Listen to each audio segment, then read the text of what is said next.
હાય everyone, Tapon science એકેડમીની online lecture સિરીઝમાં બધાનું સ્વાગત છે. નમસ્કાર બધાને. આપણે લાસ્ટ લેક્ચરમાં જે પરમાણુ ચેપ્ટર ચાલે છે એના ઘણી બધી થિયરી સાબિત કરી હતી, સૂત્રો સાબિત કરેલા. ત્યારબાદ એના જે એ લેટેસ્ટ લાસ્ટ લેક્ચર હતો, બરાબર, ટૂંકમાં આની પહેલાંનો લેક્ચર, એ લેક્ચરમાં આપણે દાખલાની પણ પ્રેક્ટિસ કરેલી છે અને આપણે આ લેક્ચરમાં એ વસ્તુને જ આપણે આગળ વધારવાના છીએ. તો ક્વેશ્ચન તમારી સ્ક્રીન પર છે. તમે જો થતું હોય તો પોસિબલ હોય તો તમે જાતે દાખલો ગણવાનો પ્રયત્ન કરો, બરાબર. એનાથી તમને એ પણ ખબર પડશે કે આપણા કોન્સેપ્ટ કેટલા ક્લિયર થયા છે અને કેટલા ક્લિયર હોવા જોઈએ કે જેથી દાખલો આવડી જાય. ચલો, તો દાખલો કંઈક આ ટાઈપનો છે કે ઉત્તેજિત હાઇડ્રોજન પરમાણુમાં ઇલેક્ટ્રોનની કુલ ઉર્જા -3.4 ઇલેક્ટ્રોન વોલ્ટ છે. તો આ ઇલેક્ટ્રોનની દત્ત એટલે કે દ બ્રોગલી તરંગ લંબાઈ લેમ્બડા શોધવાની છે. શું કીધું તમને? એક હાઇડ્રોજન પરમાણુનો ઇલેક્ટ્રોન ઉત્તેજિત થયેલો છે, એટલે કે એની ધરા અવસ્થામાંથી મુક્ત થઈને ઉપરની કક્ષામાં સંક્રાંતિ કરેલી છે ઇલેક્ટ્રોને. તો એ કક્ષામાં કોઈ પણ કક્ષા, જે પણ કક્ષા હશે, આપણે એનું કાંઈ કામ છે નહીં, એ જે કક્ષામાં છે એ કક્ષામાં એની ઉર્જા છે -3.4 ઇલેક્ટ્રોન વોલ્ટ. તો ક્વેશ્ચન એમ છે કે આ જે ઇલેક્ટ્રોન છે એની દ બ્રોગલી તરંગ લંબાઈ શોધવાની છે. દાખલો બહુ ઇઝી છે, બહુ જ ઇઝી છે. હું તમને જસ્ટ ફટાફટ ગણાવી દઉં, બરાબર. તમે ધારવું હોય, તમારે ગણવો હોય તો તમે વિડીયો પોઝ કરી શકો અને દાખલો ગણી શકો છો જાતે, બરાબર. જેટલો આવડે એટલો એટલીસ્ટ ટ્રાય કરવી. તો આપણને એક ખબર પડી ગઈ કે ઇલેક્ટ્રોનની કુલ ઉર્જા આપણને આપી, કુલ ઉર્જા ઈ બરાબર આપ્યું આપણને -3.4 ઇલેક્ટ્રોન વોલ્ટ, બરાબર છે. હવે દત્તના સૂત્ર યાદ કરો. દત્ત કોને કહેવાય? તો આપણે પહેલાં એ ખબર હોવી જોઈએ. યાદ રાખો, હંમેશા દાખલો, ઘણા લોકોનો ક્વેશ્ચન હોય છે કે સર દાખલો આવડી જાય, દાખલામાં ખબર પડી જાય છે, દાખલાનો જે થિયરી છે એમાં ખબર પડી હોય છે, પણ દાખલો કેમ ગણવો ને એ ખબર ન પડે. હંમેશા યાદ રાખો, દાખલામાં કંઈક તમને આપ્યું હશે ને કંઈક શોધવાનું હશે, તો આ જે શોધવાનું છે એ અને આપ્યું છે એ બંને વચ્ચે કંઈક સંબંધ હશે. જીનિટમાં તમને મોસ્ટલી દાખલા જે હશે ને એનો 2 થી 3 સ્ટેપમાં આન્સર આવતો હોય, દાખલા પૂછશે, બરાબર. ક્યારેક ભાગ્યે દાખલા પૂછી નાખે કે એક સ્ટેપમાં આન્સર આવતો હોય. તો ચલો આપણે 2 થી 3 સ્ટેપમાં આન્સર લાવવાનું કઈ રીતે લાવશું? તો તમને આવું ભણાવ્યું હતું કે કોઈ પણ પદાર્થ છે કે જેનું દળ m છે, એનું દળ શું હોય? લેમ્બડા બરાબર h/p, અથવા હશે h/mv, અથવા હશે શું? h/√2m કે. તમને યાદ હોવા જોઈએ બધા સૂત્ર. 2m કે પછી તાપમાન વાળું હતું, 3/2 કેબીટી વાળું, બરાબર છે.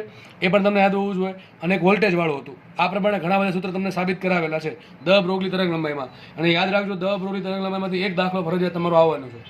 તો હવે વિચારો કે ભાઈ આ ઉર્જા છે, કુલ ઉર્જા છે. આ કઈ ઉર્જા છે? ગતિ ઉર્જા છે. તો મને કુલ ઉર્જામાંથી ગતિ ઉર્જા મળી જાય તો મને ઇલેક્ટ્રોનની દત્ત મળી જાય.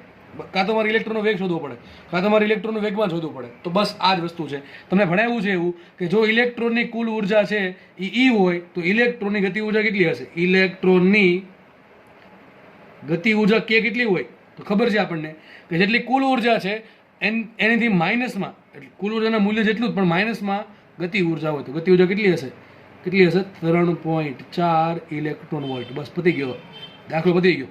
તમને જેવું કે મળી ગયું, હવે શું કરવું પડે? આ સૂત્રમાં કિંમત મૂકવી પડે. બસ મૂકીએ કિંમત. માટે લેમ્બડા બરાબર આવશે h/√2m કે. હવે જો h ની કિંમત, m ની કિંમત, બધી કિંમત તમારે શેમાં મૂકવી પડશે? તમારે મૂકવી પડશે એસઆઈ એકમમાં. તો આ જે છે એ તમારો એક ઇલેક્ટ્રોન વોલ્ટ છે, એસઆઈ એકમ છે. નહીં તેની જગ્યાએ શું લખવું પડે? 3.4 ગુણ્યા 1.6 ગુણ્યા 10⁻19 જૂલ. કેમ આવું કર્યું? કારણ કે આપણે ઇલેક્ટ્રોન વોલ્ટને જૂલમાં ફેરવવા પડશે, બરાબર. ઇલેક્ટ્રોન વોલ્ટને જૂલમાં ફેરવવા પડશે એટલા માટે. કારણ કે આ બધી વસ્તુ આપણે મૂકતા હોઈએ ત્યારે આપણે કિંમત મૂકવી પડે શેમાં? તમારે કિંમત મૂકવી પડશે ફરજિયાતપણે એસઆઈ એકમમાં. એટલા માટે આપણે આજે ઇલેક્ટ્રોન વોલ્ટમાં જે આન્સર આવ્યો એને આપણે જૂલમાં મૂકી દેવા પડે. ચલો મૂકીએ. તમારું સૂત્ર શું છે? લેમ્બડા બરાબર એચની કિંમત હવે 6.625 ગુણ્યા 10⁻34 છેદમાં શું આવશે? √2. ઇલેક્ટ્રોન દળ કેટલું હોય? 9.1. 10⁻31. આપણે 9 લેવાનું, 9 તો 9 10⁻31 ગુણ્યા અહીંયા આવશે 3.4 ગુણ્યા 1.6 ગુણ્યા 10⁻19. હવે તમારો આનું પેલ્સી વાપર્યા વગર આન્સર લાવવાનો છે. હવે એ તો જ આવડે કે જો મેં તમને અત્યાર સુધીમાં જેટલા ટાઈમથી તમને ભણાવું છું એ સમયમાં તમને જેટલી બી ગણતરી કરાવી છે એમાં તમને થોડી કંઈ ખબર પડી તો દાખલો આ સોલ્વ થઈ જાય. ન આવડે એવું બને નહીં, બરોબર. તો પહેલાં છે ને ધ્યાન અહીંયા જવું છે આ વર્ગમૂળ તરફ. પહેલાં વર્ગમૂળ સોલ્વ કરીએ. ઉપરનો અંશ એમને રાખીએ 6.625 10⁻34 એમને રાખીએ. બાકીનું જો આ 9 છે વર્ગમૂળ 3 નીકળશે, એ તો ખબર પડી ગઈ આપણને. 9નું વર્ગમૂળ 3 નીકળે. પછી જો 1.6 છે. હવે તમને ડાયરેક્ટલી 1.6 નું વર્ગમૂળ ન ભાવતું તો કદાચ તમને 16 નું વર્ગમૂળ આવડતું હોય તો આપણે 10 વડે ગુણવા પડે, 10 વડે ભાંગવા પડે. અથવા 1.6 10 ની -19 ઘાત શું લખાય? 16 ગુણ્યા 10 ની -20 ઘાત લખાય કે ન લખાય? તો આપણા માટે શું થઈ ગયા? 16 થઈ ગયા છે. શું લખ્યા છે? આ 16 લખ્યા છે. 16 આ 16 છે. એવું અહીંયા કરીએ. આજે 3.4 છે. 3.4 ને 10 ની -31 ઘાત છે ને, આ 3.4 લખી નાખું છું 34. શું લખી નાખું છું? 34. અને ઘાત કરી નાખું 32. બરાબર, માઇનસમાં 32. તો ચાલશે કે નહીં ચાલે? ચાલશે. હવે આપણે કંઈક આવું પદ છે 16 ગુણ્યા 10 ની -20, 34 ગુણ્યા 10 ની -32 અને 2 વધ્યા છે. આ 9 નું વર્ગમૂળ આપણે કાઢી નાખ્યું. હવે જુઓ આ 16 નું વર્ગમૂળ શું આવે? 4 આવે. રાખો એમને, આગળ વધીએ. વધી કઈ વસ્તુ? તો આનું વર્ગમૂળ નીકળી ગયું. આ 34 ગુણ્યા 2 થાય 68. બરાબર, અને ઘાત કેટલી થઈ ગઈ? -32 ને -20 એટલે થશે -52. -52 ઘાતનું વર્ગમૂળ શું નીકળશે? 10 ની -26 ઘાત, અડધું. બરાબર, વધ્યું શું? ખાલી 68 નું વર્ગમૂળ તમારે કાઢવાનું રહ્યું. હવે 68 નું વર્ગમૂળ શું નીકળે? બરાબર છે, તો આપણે ખબર છે √64 હોય તો એનો આન્સર એક્ઝેક્ટલી 8 આવે. તો √68 નો આન્સર થોડોક વધારે આવશે. 8.1 8.2 કંઈક લખી શકો છો.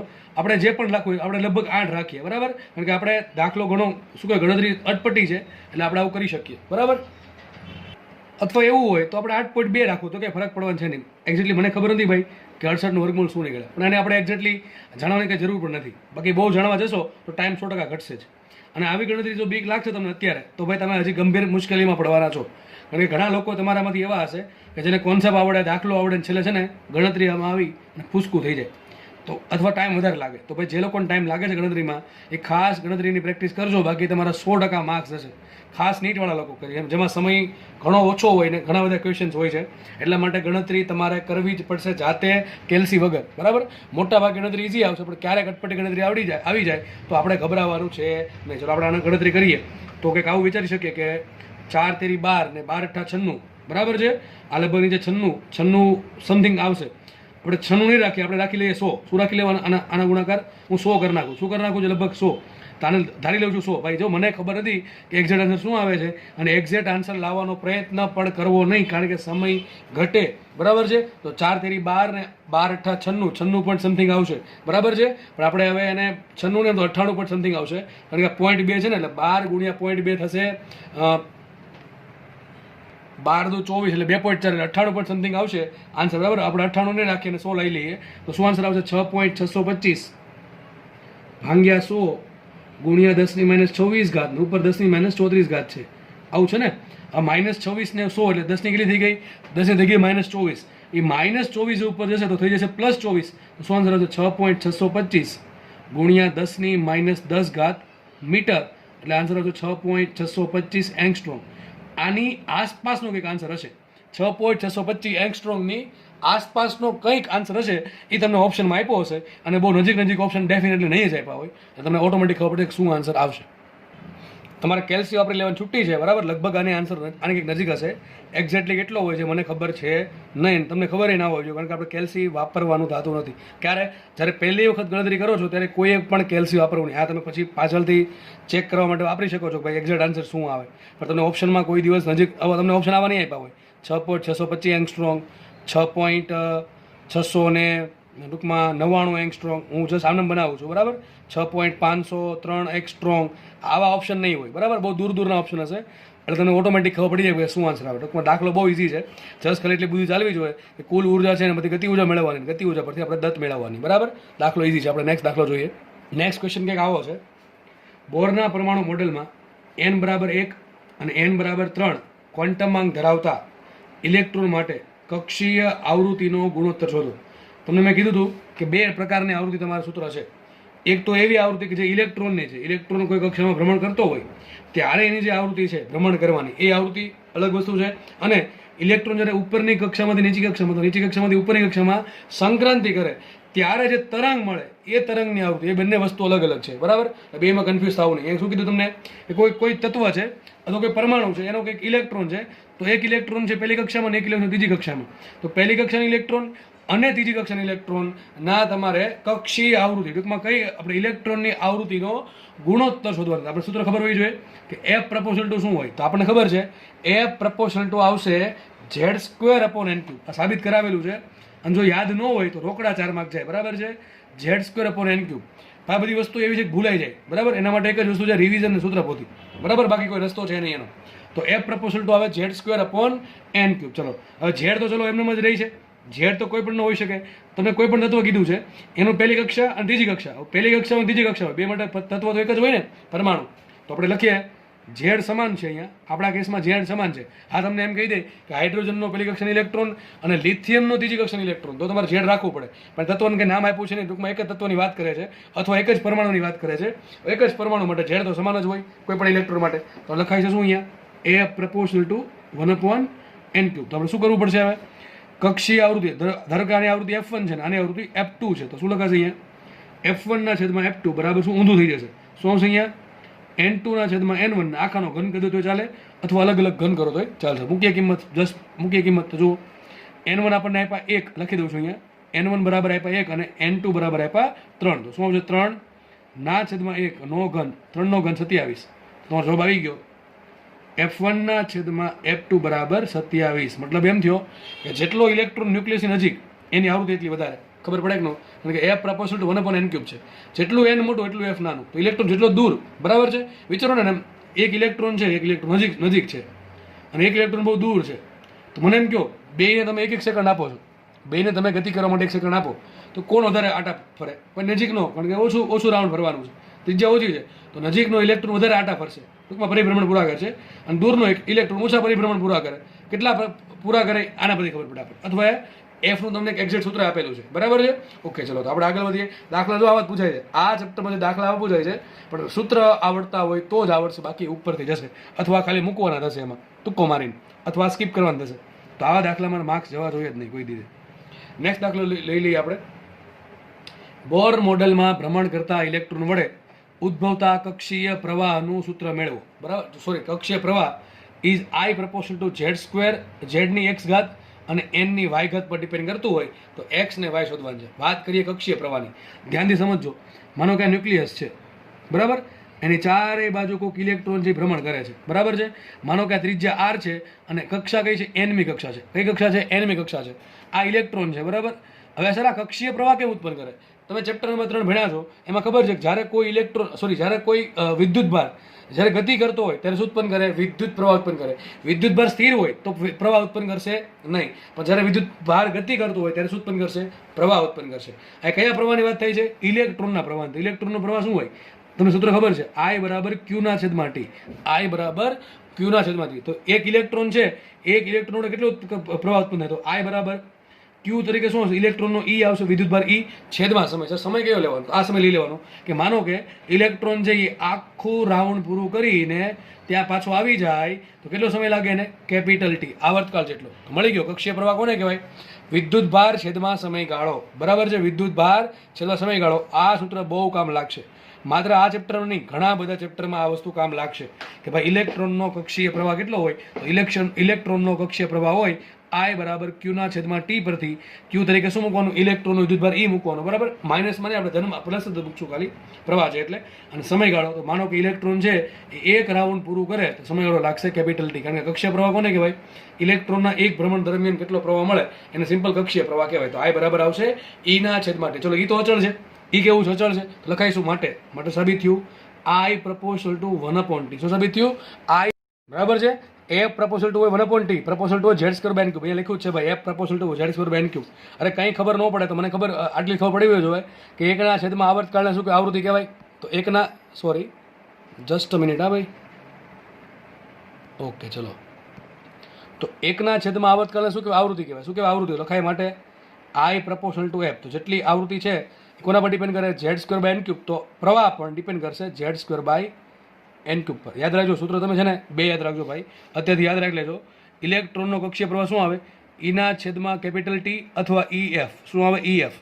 યાદ રહેશે કે નહીં? E થઈ ગયો વિદ્યુત ભાર અને F થઈ ગઈ આવૃત્તિ. તો સૂત્ર યાદ રાખજો, કામમાં આવે એવું સૂત્ર છે. ઘણી વખત ડાયરેક્ટ સૂત્ર પૂછશે કે ભાઈ ઇલેક્ટ્રોન છે આવર્તકાળ એટલો તો કક્ષીય પ્રવાહ કેટલો? ઇલેક્ટ્રોન છે આવૃત્તિ એટલી તો કક્ષીય પ્રવાહ કેટલો? તો I બરાબર શું આવશે? કક્ષીય પ્રવાહ બરાબર I/T બરાબર શું આવશે? EF આવશે. શું આવશે? EF આવશે. તો સૂત્ર એ જ છે. I બરાબર EF હોય તો I પ્રપોઝલ શું હોય? F હોય. અને F પ્રપોઝલ ટુ શું છે? Z²/n³. તો લખાઈશું માટે I પ્રપોઝલ ટુ Z²/n³. અને આમ લખાય Z² ને n ની કેટલી ઘાત છે? -3 ઘાત. બરાબર કે નહીં? કેમ આવું કર્યું? રકમમાં શું માંગ્યું? જો ઝેડની એક્સ ઘાત એનની વાય ઘાત ઉપર છે, ઝેડની એક્સ ઘાત અને એનની વાય ઘાત. હવે આવડે કે ન આવડે? શું આવશે? એક્સ બરાબર 2 આવશે ને વાય બરાબર આવશે -3. એકદમ ઇઝી દાખલો છે. શું કહે છે? બોરના મોડેલમાં ભ્રમણ કરતા ઇલેક્ટ્રોનનો જે કક્ષીય પ્રવાહ છે એ કોના પર ડિપેન્ડ કરે છે? એક તો પરમાણુ ક્રમાંક ઝેડ પર અને ઇલેક્ટ્રોનનો મુખ્ય ક્વોન્ટમાંક એન પર. તો એની કંઈક એક્સ ઘાત ને આની વાય ઘાત પર ડિપેન્ડ કરતો હોય તો આપણે એક્સ વાય શોધવા છે. ટૂંકમાં માંગ્યું એવું છે કે કક્ષીય પ્રવાહ છે એ પરમાણુ ક્રમાંકની એક્સ ઘાત પર ડિપેન્ડ કરતું હોય અને મુખ્ય ક્વોન્ટમાંક એનની વાય ઘાત પર ડિપેન્ડ કરતું હોય તો એક્સ ને વાયની કિંમત શું હોય એ શોધવાની છે. તો શું મળશે આમાં? એક્સ બરાબર મળશે 2. લખી નાખું છું એક્સ બરાબર 2 અને વાય બરાબર -3. એકદમ ઇઝી દાખલાઓ છે. બરાબર છે? ખાસ આ વસ્તુ યાદ રાખજો. આ વસ્તુ ક્યાંથી આવી મેં તમને કીધું. બરાબર, આપણે આગળ વધીએ. નેક્સ્ટ દાખલો જોઈએ. આ પણ ઘણો ઇઝી દાખલો છે. ચલો જોઈ લઈએ શું છે. બોરના પરમાણુ મોડેલમાં આર, વી, ટી અને ઈ. આર એટલે શું? ત્રિજ્યા. વી એટલે છે વેગ. ટી એટલે છે આવર્તકાળ અને ઈ ઉર્જા દર્શાવે. કોની ઉર્જા દર્શાવે છે? ઇલેક્ટ્રોનની. તો ક્વેશ્ચન આવો છે, તો નીચેના 4માંથી કયો વિકલ્પ એનના સમપ્રમાણમાં નથી? ટૂંકમાં તમને 4 વિકલ્પ આપ્યા. પહેલો ઓપ્શન છે વી ઇન્ટુ આર, બીજો છે આર ઇન્ટુ ઈ, ત્રીજો છે વી ભાગ્યા ઈ અને ચોથો છે ટી ભાગ્યા આર. આ 4માંથી તમારે એવું વિકલ્પ શોધવાનો છે કે જેનું તમારે સમપ્રમાણ જોવાનું છે. બરાબર, ટૂંકમાં પ્રપોઝલ ટુ જોવાનું છે. એમાં પ્રપોઝલ ટુ એન નો આવવો જોઈએ. બસ. તો આપણે દાખલો ગણવા માટે શું કરવું પડે? દરેકની તમને પહેલાં ખબર હોવી જોઈએ કે કોઈ વસ્તુ કોના પર ડિપેન્ડ કરે છે. ચલો, તો આપણે પહેલાં ખબર છે, પહેલાં લઈ લઈએ વી. તો વી પ્રપોઝલ ટુ શું આવશે? ભાઈ આ બધી વસ્તુ છે ને આગળના થિયરી વ્યવસ્થિત ભણ્યા હશો, સૂત્ર યાદ હશે અને લેખા હશે 2-3 વખત તો જ આવડશે, બાકી ઉપરથી જશે. બરાબર છે? અથવા લાગે કે હા કંઈક આવું તો આવે છે. તો વી પ્રપોઝલ તમને કીધું છે ઝેડ અપોન એન. શું હોય? V proportional to Z upon. ચલો બીજું લઈ લઈએ આર. તો આર પ્રપોઝલ ટુ તમને શીખવાડ્યું છે n²/z. જો કે એનું સૂત્ર છે n²h²ε0 છેદમાં પાઈ m z². ચલો આગળ વધીએ. વાત કરીએ ઉર્જાની. તો ઉર્જા શું હોય? Half mv². ડિપેન્ડ કરે v². એટલે સૂત્ર શું છે? z²/n². તો ઉર્જા ડિપેન્ડ કરશે z²/n² પર. હવે કઈ વસ્તુ રહી ગઈ છે? આવર્તકાળ. બરાબર, આવર્તકાળ. તો આવર્તકાળ કોના પર ડિપેન્ડ કરે? તો હમણાં આપણે જોયું હતું કે આવૃત્તિ જે છે એ ડિપેન્ડ કરે z²/n³ પર. આવર્તકાળ ઉલટું આવશે. શું આવશે અહીંયા? n³/z². શું આવશે? n³/z². ચલો આપણે ફટાફટ એક ઓપ્શન જોઈ લઈએ. બરાબર, દાખલો પૂરો કરીએ. ચલો પહેલો ઓપ્શન શું છે? વી ઇન્ટુ આર. ચલો વી ઇન્ટુ આર. વી કોના પર ડિપેન્ડ કરે? વી ની જગ્યાએ શું લખી શકું? Z. V R proportional to. ચલો વી આર પ્રપોઝલ ટુ શું આવશે? તો વી ની જગ્યાએ લખી નાખો z/n અને આર ની જગ્યાએ શું લખી નાખો? n²/z. શું લખો? n²/z.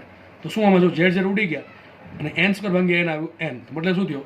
કે V R is proportional two n આવ્યું. ચલો તમને શું માંગ્યું રકમમાં? રકમમાં તમને એમ કીધું છે કે કયો વિકલ્પ એનના સમપ્રમાણમાં નથી. પણ આ તો સમપ્રમાણમાં આવ્યો, સમજ પડે કે નહીં? પછી દાખલામાં કંઈ છે નથી કરવાનું. તમારે શું કરવાનું છે? ખાલી વી કોના પર ડિપેન્ડ કરે, આર કોના પર ડિપેન્ડ કરે, ઈ કોના પર ડિપેન્ડ કરે, ટી કોના પર ડિપેન્ડ કરે. આપણે બધું લખી નાખ્યું. પછી જે ઓપ્શન આપ્યો લખવાનો છે. તો વી આર, તો વી પ્રપોઝલ ટુ z/n હોય, આર પ્રપોઝલ ટુ n²/z હોય, તો વી આર પ્રપોઝલ ટુ આવશે z/n ઇન્ટુ n²/z. ઝેડ જેને ઉડી ગયા n² ભાગ્યા n આવશે. તો સાબિત એવું થયું કે V R is proportional to n. ટૂંકમાં વેગ ગુણ્યા ત્રિજ્યાનો ગુણાકાર જે છે એ મુખ્ય ક્વોન્ટમાંક એનના સમપ્રમાણમાં હોય છે. પણ આપણે આ રકમમાં એવું માંગ્યું છે કે કઈ આ 4માંથી કયો ઓપ્શન છે જે એનના સમપ્રમાણમાં છે નહીં? તો પહેલો ઓપ્શન તો સમપ્રમાણમાં છે, એ ઓપ્શન આવશે નહીં. ચલો બીજો ચેક કરીએ. બીજું છે આર ઇન્ટુ. ચલો મૂકીએ. આર ની જગ્યાએ શું લખાય? n²/z આવશે, n²/z અને ઈ બરાબર શું આવશે? z²/n². શું આવશે? z²/n². તો જો શું આવશે? માટે R E is proportional to n²/n² ઉડી ગયા, z² ભાગ્યા z આવશે z. તો જો બીજો જે ઓપ્શન છે એમાં n આવતો જ નથી અને એમ ખબર પડે કે બીજા ઓપ્શનમાં જે આર ઈ છે એ એનના સમપ્રમાણમાં નથી. તો આ તમારો જવાબ આવશે આ. આપણે બીજા પણ ચેક કરી નાખીએ કે એમાં શું આન્સર આવે. ચલો બરાબર, તમારો જવાબ મળી ગયો. તમને શું આન્સર આવશે? આર ઈ આવશે. કારણ કે આર ઈ છે ઇઝ પ્રપોઝલ ટુ એન નથી. બરાબર, પ્રપોઝલ ટુ ઝેડ છે. ઓકે, આગળ વધીએ. વી ભાગ્યા ઈ આપણે ચેક કરીએ. જસ્ટ ખબર પડી ગઈ છે કે આન્સર આ જ આવવાનું. સદાવડ આપણે ચેક કરી લઈએ. વી ભાગ્યા ઈ. ચલો વી બરાબર શું લખાય? z/n. તો વી બરાબર લખાય z/n અને છેદમાં ઈ બરાબર શું આવશે? ઈ બરાબર આવશે z²/n². શું આવશે? z²/n². z²/n². વ્યવસ્થિત કરે તો જગ્યાએ શું આવશે? અહીંયા આવશે z/n અને z² એમને n² ગયા ઉપર. તો શું આવશે અહીંયા? n² ભાગ્યા n. તો ઉપર n વધે, નીચે z ભાગ્યા z². હજી z વધશે. બરાબર, તો શું આવ્યું? ઈ વી ભાગ્યા ઈ ઇઝ પ્રપોઝલ ટુ આવ્યું n/z. હવે n ભાગ્યા z છે તો કહેવાય શું કે વી ભાગ્યા ઈ જે છે એ n ના સમપ્રમાણમાં અને z ના વ્યસ્ત પ્રમાણમાં છે. આપણે ઈ કાંઈ નથી જોવાનું. આપણે એમ જોવાનું છે કે ઓપ્શન છે એ એનના સમ પ્રમાણમાં છે કે નહીં, તો આ ભાઈ છે, તો આ ઓપ્શન આવે નહીં, કારણ કે આ એનના સમ પ્રમાણમાં છે. અને છેલ્લી વાત કરી દઈએ ટી ભાગ્યા ટી આવર્તકાળ ને આર ત્રિજ્યા. ચલો મૂકીએ. ટી પ્રપોઝલ ટુ શું આવશે? n cube by Z square. T proportional to આવશે n cube by Z square ભાગ્યા આર. આર આવશે n square by Z. R આવે છે n સ્ક્વેર બાય ઝેડ. વ્યવસ્થિત કરો તો લખાશે માટે ટી ભાગ્યા R is proportional to n cube ઉપર n સ્ક્વેર નીચે, આ ઝેડ સ્ક્વેર આવશે નીચે, બરાબર ને, ઝેડ જશે ઉપર, તો શું આવશે વિચારો જુઓ, n cube by n square, ઉપર n વધશે અને નીચે બધો ઝેડ વધશે, એટલે ટૂંકમાં એ જ આવ્યું. ટી ભાગ્યા આર પ્રપોઝલ ટુ શું આવશે? ઝેડ n ભાગ્યા ઝેડ. તો કહેવાય શું કે ટી બાય આર છે એ એનના સમ પ્રમાણમાં અને ઝેડના વ્યસ્ત પ્રમાણમાં છે. આપણે શોધવાનું એવું છે કે જે એનના સમ પ્રમાણમાં ના હોય, તો આ તો સમ પ્રમાણમાં છે એટલે આપણને નહીં આવે, આપણને નહીં આવે, આપણને નહીં આવે. શું આન્સર આવશે? બી આન્સર આવશે. તો દાખલો ઇઝી છે, બરાબર, પણ જસ્ટ આ બધી વસ્તુ આવડતી હોય તો. આમાં જરા પણ આમ તેમ થયું કે Z square by N square આવે કે N square by Z square આવે, એવું ટૂંકમાં કંઈ પણ તમને લોચા લાપસી લાગી તો દાખલો થશે નહીં. દાખલો એકદમ ઇઝી છે, પણ આ બધી વસ્તુ આવડતી હોય તો. આ તો તમને મેં ગમે આપ્યું છે, આ જગ્યાએ તમને ગમે આપી દે, બરાબર છે, ગમેનો ગુણાકાર ભાગાકાર આપે. તમને જેટલા બી પદ શીખવાડ્યા છે, ખાસ એના આવા પદ પ્રપોર્શનવાળા તો ફરજિયાત યાદ રાખવા છે, બરાબર. આગળ વધીએ આપણે. નેક્સ્ટ ક્વેશ્ચન વાંચીએ આપણે. શું કહે છે જુઓ, કોઈ કક્ષામાં રહેલા ઇલેક્ટ્રોનની કુલ ઉર્જા આપણને આપી -1.51 ઇલેક્ટ્રોન વોલ્ટ. તો ઇલેક્ટ્રોનની ગતિ ઉર્જા સ્થિતિ ઉર્જા જોજો. આ દાખલો લગભગ નીટમાં પૂછાયેલ દાખલો છે, લગભગ, બરાબર છે, કદાચ એમાં પૂછેલ દાખલો છે નીટમાં, ટૂંકમાં કોઈ એક એક્ઝામમાં પૂછેલ દાખલો છે. જો કેટલો ઇઝી દાખલો છે. તમે કુલ ઉર્જા આપી, ચલો ઈ કેટલા આપ્યા? ઈ બરાબર આપ્યા -1.51 ઇલેક્ટ્રોન વોલ્ટ. એટલે ગતિ ઉર્જા કેટલી મળશે? સિમ્પલ, ગતિ ઉર્જા કેટલી હોય તો માઇનસ ઈ જેટલી કુલ ઉર્જા છે એટલી જ ગતિ ઉર્જા પણ માઇનસમાં હોય. ટૂંકમાં ગતિ ઉર્જા કોઈ દી ઋણ હોય નહીં, બરાબર છે. શું આવશે આન્સર? 1.51 electron volt. કેટલું ઇઝી વસ્તુ છે. આવું પણ નહીં આવડે જો રિવિઝન નહીં કરો ને તો. પાક્કી વસ્તુ છે, આવું પણ નહીં આવડે જો રિવિઝન નહીં કરો તો. અત્યારે તો આવડી જશે, અત્યારે તો 1 મહિના સુધી આવડશે, પણ 1 મહિના પછી ભૂલાઈ જશે, બરાબર. ડિપેન્ડ કરે કે કોઈ મગજ તમારું કેવું છે. ઘણા 2 દિવસે ભૂલાઈ જાય, કોઈકને 5 મહિને ના ભૂલાય, પણ રિવિઝન તો બધાએ કરવું જ પડશે, બરાબર. આગળ વસ્તુ છે સ્થિતિ ઉર્જા. સ્થિતિ ઉર્જા આરામથી મળે. સ્થિતિ ઉર્જા કેટલી હોય તો કુલ ઉર્જા કરતાં ડબલ હોય. તો કેટલી આવશે? 2E. કેટલી આવશે? 2E અથવા -2, કે જે પણ તમને સારું લાગે એ. તો સ્થિતિ ઉર્જા આવશે U બરાબર 2 ગુણ્યા E કેટલા છે? -1.51 ઇલેક્ટ્રોન વોલ્ટ. તો U બરાબર આવશે 1.51 અને થશે 300, અને 302 એટલે શું આવશે? -3.02 ઇલેક્ટ્રોન, બરાબર. આટલો આવશે. 15 દુ 30 ને 1 દુ 2, બરાબર. તો તમારી સ્થિતિ ઉર્જા કેટલી આવશે? -3.02 ઇલેક્ટ્રોન વોલ્ટ. કુલ ગતિ ઉર્જા કેટલી આવશે? ગતિ ઉર્જા 1.51 ઇલેક્ટ્રોન વોલ્ટ, અને કુલ ઉર્જા આપણને આપી છે -1.51 ઇલેક્ટ્રોન વોલ્ટ. દાખલો એકદમ ઇઝી છે. આગળ વધીએ, ચલો નેક્સ્ટ ક્વેશ્ચન. હમણાં આપણે પ્રવાહ શોધો તો આમાં થોડુંક બીજી વસ્તુ માંગી. શું માંગ્યું જુઓ, હાઇડ્રોજનના ધરા અવસ્થાના ઇલેક્ટ્રોન, હાઇડ્રોજનના ધરા અવસ્થાના ઇલેક્ટ્રોન અને હિલિયમના દ્વિતીય ઉત્તેજિત અવસ્થાના ઇલેક્ટ્રોન વડે ઘેરાતા કક્ષ, આપણે આ જરૂરી છે, કક્ષીય ક્ષેત્રફળ. આવું હમણાં સર કંઈક કક્ષીય પ્રવાહ હતો. પ્રવાહ કોને કહેવાય? વિદ્યુત ભાર ભાગ્યા સમય. તો E ભાગ્યા કેપિટલ T અથવા E ઇન્ટુ F, એને આપણે કક્ષીય પ્રવાહ કીધો. અહીંયા કીધું છે કક્ષીય ક્ષેત્રફળ. કક્ષીય ક્ષેત્રફળ કહેવાય કોને? અહીંયા મેં ડાયાગ્રામ દોરીને તમને સમજાવવાનો પ્રયત્ન કર્યો. જુઓ, માનો કોઈક ઇલેક્ટ્રોન અહીંયા છે.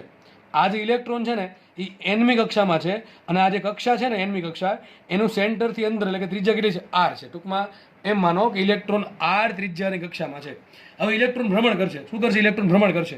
ઇલેક્ટ્રોન ભ્રમણ કરશે તો કયા માર્ગે ભ્રમણ કરશે? વર્તુળાકાર માર્ગે. કયા માર્ગે ભ્રમણ કરશે? વર્તુળાકાર માર્ગે ઇલેક્ટ્રોન ભ્રમણ કરશે. તો કંઈક ક્ષેત્રફળ ઘેરાશે. કેટલું ક્ષેત્રફળ ઘેરે? આટલું ક્ષેત્રફળ ઘેરશે. આ જે ક્ષેત્રફળ છે એને સિમ્પલ કહેવાય કક્ષીય ક્ષેત્રફળ. છે કેટલું ઇઝી છે.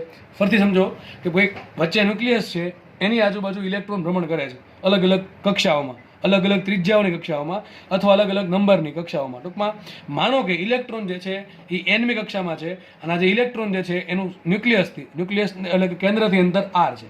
એટલે કે આ જે ઇલેક્ટ્રોનની જે કક્ષા છે એની ત્રિજ્યા R છે. હવે ઇલેક્ટ્રોન ભ્રમણ કરતો હોય તો ઇલેક્ટ્રોનના ભ્રમણથી એની અંદરના ભાગમાં જે ક્ષેત્રફળ ઘેરાય છે એને કહેવાય કક્ષીય ક્ષેત્રફળ. શું કહેવાય? કક્ષીય ક્ષેત્રફળ. ચલો મને એમ કહો કે આ જે વર્તુળ છે એની અંદર કેટલું ક્ષેત્રફળ ઘેરાય? તો πr². કેટલું ઘેરાય? πr². તો લખાય અહીંયા ઇલેક્ટ્રોન વડે, તમે લખી નાખો ચોપડામાં તમારે વ્યવસ્થિત, કે ઇલેક્ટ્રોન વડે ઇલેક્ટ્રોનના ભ્રમણથી ઘેરાતું કક્ષીય ક્ષેત્રફળ એ બરાબર આવશે πr². હવે મને રકમમાં છે ને ગુણોત્તર માંગ્યો છે. પાય તો ચાલશે, લખાઈશું અહીંયા A proportional to R². બરાબર છે. હવે જો મને અલગ અલગ વસ્તુ આપી છે, હાઇડ્રોજન આપ્યું ને હિલિયમ આપ્યું. ટૂંકમાં મારે ઝેડની જરૂર પડશે. કોઈ જરૂર પડે ઝેડની. અને એમાં એમ કીધું છે કે હાઇડ્રોજનનો ધરાવશે ઇલેક્ટ્રોન, ટૂંકમાં હાઇડ્રોજન માટે ઇલેક્ટ્રોન માટે આપ્યા n બરાબર 1 અને હિલિયમ માટે દ્વિતીય ઉત્તેજિત અવસ્થા, ટૂંકમાં મારે n ની જરૂર પડશે.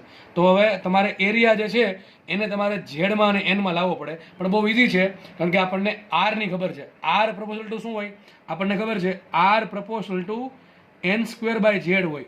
તો મને એમ કહો r² પ્રપોઝલ ટુ શું આવશે? બે બાજુ વર્ક કરી નાખવાનો, n⁴ છેદમાં z². પણ r² તો પાછા પ્રપોઝલ ટુ હોય એને, તો સાબિત થયું કે જે એરિયા છે એ પ્રપોઝલ ટુ શું આવશે? n⁴ ને z², n⁴ ભાગ્યા z². આ તમને માત્ર ઓપ્શનમાં પણ આપી દે કે ઇલેક્ટ્રોન વડે ઘેરાતું કક્ષીય ક્ષેત્રફળ એ ઇઝ પ્રપોઝલ ટુ ખાલી જગ્યા. તો શું આવે? n⁴ ભાગ્યા z² અથવા આવે a પ્રપોઝલ ટુ r². ચલો આગળ વધીએ. હવે ફટાફટ આપણે મૂકીએ. આપણે હાઇડ્રોજન માટે લખીએ તો હાઇડ્રોજન માટે શું આવશે? હાઇડ્રોજન માટે ચલો n કેટલા છે? તો જો લખ્યું છે હાઇડ્રોજનની ધરા અવસ્થા ઇલેક્ટ્રોન, n બરાબર 1 આવશે અને z બરાબર 1 આવશે. બરાબર, હાઇડ્રોજન એટલે z બરાબર 1. અને બીજું કયું કીધું છે? હિલિયમ. તો લખાય આપણે લખીએ અહીંયા હિલિયમ માટે, લખીએ હિલિયમ માટે. ચલો હિલિયમ માટે n બરાબર કેટલા? તો શું કીધું છે? જો હિલિયમની દ્વિતીય ઉત્તેજિત અવસ્થા. હવે દ્વિતીય ઉત્તેજિત શબ્દ આવે તો આપણે ઉત્તેજિત થઈને એક ઉમેર દેવાનો, તો દ્વિતીય ઉત્તેજિત માટે n થશે 3. બરાબર, આમાં કોઈ તકલીફ ના હોવી જોઈએ. અને હિલિયમ છે તો હાઇડ્રોજન પછી આવશે હિલિયમ, તો z બરાબર આવશે 2. તો તમારે આ હાઇડ્રોજનનો આ જે પહેલી કક્ષાનો ઇલેક્ટ્રોન છે એ અને હિલિયમનો જે ત્રીજી કક્ષાનો ઇલેક્ટ્રોન છે એ, એના માટે તમારે શું શોધવાનું છે? કક્ષીય ક્ષેત્રફળનો ગુણોત્તર. ચલો આના માટે આપણે કહી દઈએ ah. તો ah પ્રપોઝલ ટુ શું આવશે? ah પ્રપોઝલ ટુ શું આવશે? n ની જગ્યાએ શું મૂકીએ? 1. તો 1⁴ ભાગ્યા z ની જગ્યાએ મૂકીએ 1/2. તો સાબિત એવું કંઈક થયું, ah પ્રપોઝલ ટુ 1.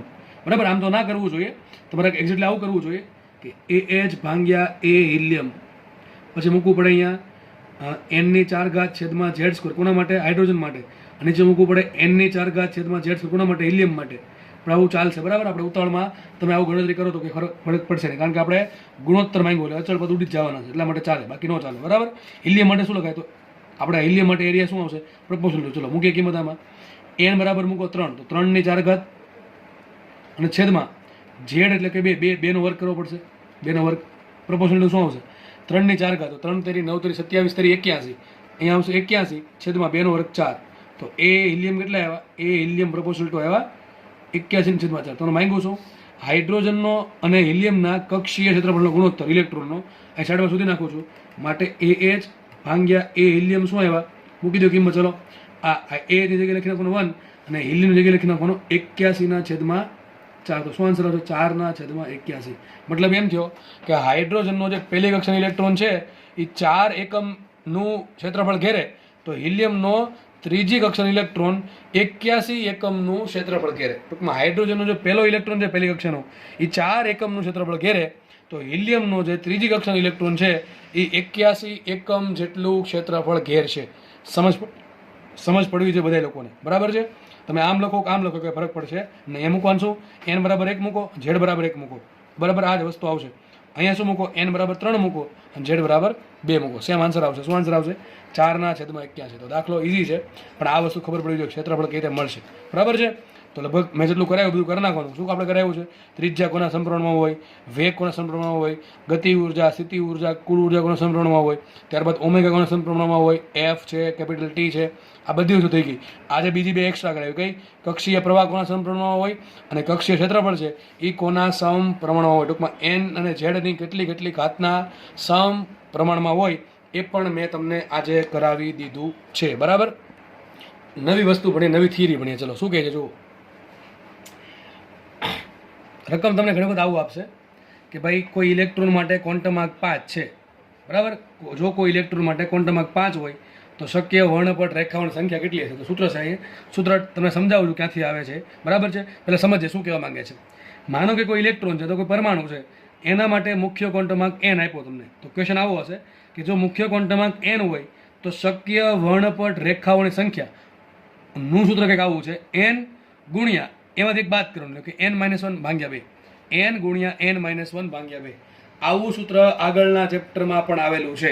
બરાબર, ક્યાં આવ્યું તમારે વિચારવાનું છે. બરાબર, આવું સૂત્ર કંઈક આવ્યું હતું, તમે જાતે વિચારો ક્યાં આવેલ છે. જો મુખ્ય ક્વોન્ટમાંક n હોય તો શક્ય વર્ણપટ રેખાઓની સંખ્યા કેટલી આવશે? n ગુણ્યા n માઇનસ 1/2. શું આવશે? n ગુણ્યા n માઇનસ 1/2. તમને યાદ હોવું જોઈએ કે આ સૂત્ર ક્યાં આવ્યું હતું? એક હિન્ટ આપું, વિદ્યુત સ્થિતિ ઉર્જાવાળે થિયરી યાદ કરો કે ભાઈ કેટલી પેર બને એમાં આ સૂત્ર આવેલું છે. બરાબર? ઓકે, ચલો આગળ વધીએ આપણે. આ કેવા શું માંગે સર કે ભાઈ n હોય તો વર્ણપટ રેખાની સંખ્યા? એક એક્ઝામ્પલથી સમજીએ. ચલો એક્ઝામ્પલ લઈ લઈએ. માનો કે n બરાબર 5 આપ્યા, તો ક્વેશ્ચન એમ છે કે ભાઈ 5, તમારી પાસે કુલ 5 કક્ષાઓ છે. કુલ કેટલી છે? 5 કક્ષાઓ છે. તો તમને કેટલી વર્ણપટ રેખા મળે? વધુમાં વધુ તમને કેટલી વર્ણપટ રેખા મળે? તો સૂત્ર આવું છે. જો n બરાબર 5 હોય તો વર્ણપટ રેખાની સંખ્યા શું આવશે? n ગુણ્યા n માઇનસ 1 ભાગ્યા 2. n ગુણ્યા n માઇનસ 1 ભાગ્યા 2. તો n બરાબર 5 મૂકો ઇન્ટુ 5 માઇનસ 1 ભાગ્યા 2. તો 5 ગુણ્યા 5 માઇનસ 1 ને કહેવાય 4. 4 પંચા 20 ભાગ્યા 2 કેટલી મળે તમને? 10 રેખા મળે. સર આ શું ચાલે કે ખબર પડતી નથી, મગજ બ્લેન્ક થઈ ગયું. સમજ પડી જશે, વાંધો નહીં. તો કંઈક આવું આપણને આવું મળ્યું કે n 5 હોય તો રેખા 10 મળે. હવે આનો મિનિંગ સમજ. આ શું છે? જો માનો કે તમને તમારી પાસે 5 કુલ 5 કક્ષાઓ છે. કુલ 5 કક્ષાઓ છે તો વધુ આપણે રેખા કેટલી મળે? 10 મળે. તો કઈ રીતે? જો એવું બને, ઇલેક્ટ્રોન 5મી કક્ષામાંથી પહેલી કક્ષામાં આવે, ઇલેક્ટ્રોન ચોથીમાંથી પહેલીમાં આવે, ઇલેક્ટ્રોન ત્રીજીમાંથી પહેલીમાં આવે, ઇલેક્ટ્રોન બીજીમાંથી પહેલીમાં આવે. અરે અહીં ભૂલ થઈ ગઈ, અહીંથી આવશો, અહીંથી આવશો. બીજીમાંથી પહેલી કક્ષામાં કેટલી મળી? 1 2 3 4. આ 4 રેખા મળી. કેટલી મળી? 4 રેખા મળી. ચલો હવે આવું બને, ઇલેક્ટ્રોન 5મી કક્ષામાંથી બીજી કક્ષામાં આવે, ચોથીમાંથી બીજીમાં આવે, ત્રીજીમાંથી બીજીમાં આવે. કેટલી મળશે? 3 રેખા મળશે. આગળ વધીએ. ઇલેક્ટ્રોન 5મીમાંથી ત્રીજીમાં આવે, ચોથીમાંથી ત્રીજીમાં આવે, કેટલી? 2 રેખા મળશે. અને ઇલેક્ટ્રોન 5મીમાંથી ચોથીમાં આવશે, 1 રેખા મળશે. આ સિવાય બીજી કોઈ સંક્રાંતિ પોસિબલ છે? વિચારો, જાતે વિચારીને જુઓ. આ જે સંક્રાંતિ થઈ છે એ સિવાય બીજી કોઈ સંક્રાંતિ પોસિબલ છે? ઘણા કહેશે ઉપર જવા દો ને, પહેલીમાંથી 5મી. અને ટોપા આવી ગયું હોય, 5મીમાંથી પહેલીમાં, પહેલીમાંથી 5મી, બધું સરખું જ છે. બરાબર છે? તો ચલો આ કુલ આપણને 10 સંક્રાંતિ મળશે. બરાબર છે? 10 કઈ દે? 5મીમાંથી પહેલીમાં, ચોથીમાંથી પહેલીમાં, ત્રીજીમાંથી પહેલી કક્ષામાં અને બીજી કક્ષામાંથી પહેલી કક્ષામાં 4 મળી. 5મી કક્ષામાંથી બીજી કક્ષામાં, ચોથી કક્ષામાંથી બીજી કક્ષામાં, ત્રીજી કક્ષામાંથી બીજી કક્ષામાં, આ પ્રમાણે 3 સંક્રાંતિ થઈ શકે. અને 5મીમાંથી ત્રીજીમાં, ચોથીમાંથી ત્રીજીમાં આ પ્રમાણે 2 સંક્રાંતિ થઈ શકે. અને 5મીમાંથી ચોથી કક્ષામાં આવે તો આ પ્રમાણે 1 સંક્રાંતિ થાય. તો 4 ને 3 7 ને 2 8, સોરી 4 ને 3 7 ને 2 9 ને 10. આ પ્રમાણે કુલ 10 સંક્રાંતિ થાય. આપણે કુલ 10 રેખા મળે. સર 10 કઈ રીતે? લાયમન બામર પાસોન બ્રેકેટ ફંડ. જુઓ, તમને ખબર છે કે જ્યારે પણ ઉપરની કક્ષામાંથી પહેલી કક્ષામાં સંક્રાંતિ થાય તો કઈ મળે તમને? લાયમન શ્રેણી મળે. કઈ શ્રેણી મળે? લાયમન મળે.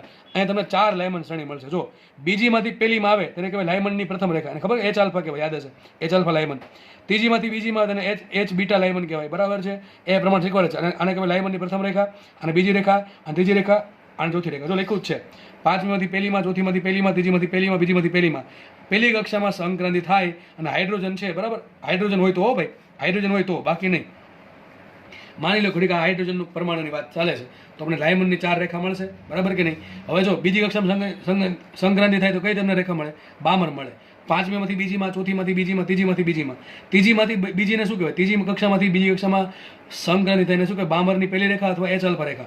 ચોથીમાંથી ત્રીજીમાં થાય, સોરી ચોથી કક્ષામાંથી બીજી કક્ષામાં સંક્રાંતિ થાય તેને કહેવાય બામરની બીજી રેખા અથવા એચ બીટા રેખા. બરાબર? આ 5મીમાંથી બીજીમાં તેને કહેવાય બામરની ત્રીજી રેખા. તો બામરની 3 રેખા મળશે આપણને. બરાબર? n બરાબર 5 હોય તો પછી માનો કે આજે 5મી કક્ષામાંથી ત્રીજી કક્ષામાં અને ચોથી કક્ષામાંથી ત્રીજી કક્ષામાં સંક્રાંતિ થાય એને શું કહેવાય? પાસવન શ્રેણી. કઈ કહેવાય? પાસવન. હાઇડ્રોજન માટે. તો ચોથીમાંથી ત્રીજીમાં પાસવનની પહેલી શ્રેણી કહેવાય, એને એચ આલ્ફા કહેવાય. અને 5મામાંથી પાછી ત્રીજી કક્ષામાં આવે તેને કહેવાય પાસવનની બીજી રેખા, એટલે કે એચ બીટા.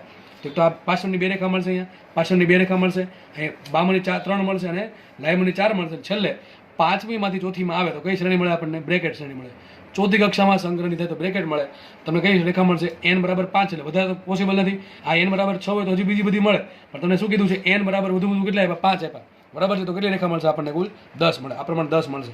તો હવે તમને ખબર પડી જવી જોઈએ કે શું કહેવા માંગે છે કે તમારી પાસે મુખ્ય ક્વોન્ટમાંક જો n હોય તો વર્ણપટ રેખાની સંખ્યા કેટલી છે પોસિબલ? n × n - 1/2. તમને આ બધું નહીં પૂછે, તમને ખાલી આટલું જ પૂછે. 10 આન્સર 10 આવે. ચલો બીજી વસ્તુ ભણી લઈએ. જો આ શું કહે છે? જો કે તમે કેમેસ્ટ્રી ભણ્યા હશો, બરાબર છે? કે ઇલેક્ટ્રોનનો મુખ્ય ક્વોન્ટમાંક n હોય તો શક્ય તત્વોની સંખ્યા કેટલી હોય? 2n². કેટલી હોય? 2n². આનો મિનિંગ શું?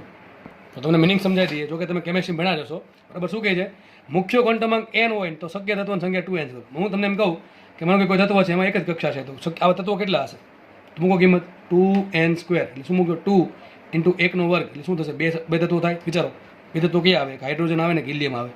હાઇડ્રોજન ને હિલિયમમાં નોર્મલ અવસ્થામાં બે શું કહેવાય? એક જ કક્ષા હોય. કેટલી કક્ષા હોય? એક જ કક્ષા હશે.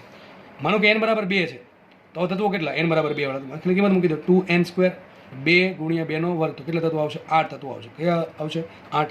તો હાઇડ્રોજન હિલિયમ જે લિથિયમથી લઈને છેક જે 10મું તત્વ હોય બરાબર છે હા હિલી બેબો કાના ઓફ ની બરાબર છે. તો જે પણ તત્વ આવતો 10મું તો એમાં કુલ કેટલી કક્ષા 2 કક્ષા હોય બરાબર.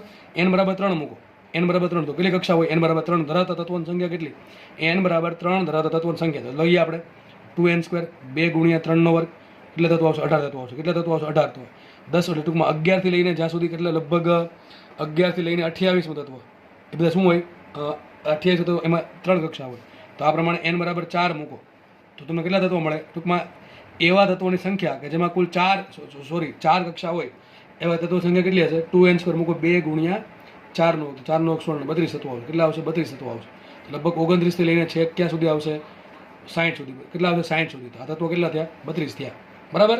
તો તમને પ્રશ્ન પૂછું તમને હું તમને ધ્યાનથી આન્સર આપજો આનો કે n > 4 શક્ય નથી શક્ય ન હોય તો આવા તત્વોની સંખ્યા શોધો. જે તત્વો માટે n > 4 શક્ય નથી તો n હશે કેટલા જો n છે એ 4 થી મોટા ના હોવા જોઈએ તો n હોય કેટલા 4 અથવા 4 થી ઓછા. n કેટલા હશે n is not greater than 4 એટલે n ની કિંમત 4 થી વધારે નથી તો હશે કેટલી 4 અથવા 4 થી ઓછી એની કેટલી કિંમત પોસિબલ થાય n બરાબર 4 હોય n બરાબર 3 હોય n બરાબર 2 હોય ને n બરાબર 1 હોય. હમણાં આપણે જોયું કે n બરાબર 4 હોય તો કેટલા મળે વધુ આપણને 32 મળે. કેટલા મળે 32 મળે. n બરાબર 3 હોય તો કેટલા તત્વો મળે 18 તત્વો મળે. n બરાબર 2 હોય તો કેટલા તત્વો મળે 8 મળે અને n બરાબર 1 હોય તો 2 તત્વો મળે. તો હું તમને કહું કે જે જો તમારી પાસે કુલ એટલા તત્વો છે કે જેમાં n ની કિંમત 4 કરતાં વધારે નથી તો n ની કિંમત હશે કેટલી 4 હોય 3 હોય 2 હોય ને 1 હોય તો કેટલા મળે કુલ 60 તત્વો મળે. કેટલા મળે 60 તત્વો. તો તમને પ્રશ્ન પૂછાય કે એવા તત્વોની સંખ્યા આપો કે જેના માટે n 4 કરતાં નાના છે અથવા 4 જેટલા અથવા 4 થી નાના છે અથવા સિમ્પલ એમ કહી દે કે n છે એ 4 કરતાં મોટા નથી તો શું આન્સર આવે 60 આવે. એક દાખલો હોમવર્કમાં આપું n ઇઝ લેસ ધેન 8 છે n ઇઝ લેસ ધેન 8 છે બરાબર છે. તો આવા તત્વોની સંખ્યા શોધો. આવા તત્વોની સંખ્યા શોધો. આનો આન્સર તમારે કોમેન્ટમાં લખી દેવાનો કે જે તત્વો માટે n ઇઝ લેસ ધેન 8 હોય જો n ઇઝ લેસ ધેન 8 કીધું છે બરાબર છે તો આવા તત્વોની સંખ્યા શોધવાની છે. તમારા આન્સર તમારે કોમેન્ટમાં લખી દેવો શાંતિથી બરાબર. ઓકે ચલો લેક્ચર અહીંયા રાખીએ. નેક્સ્ટ લેક્ચરમાં ફરી વખત મુલાકાત થશે. ધન્યવાદ. જય હિન્દ.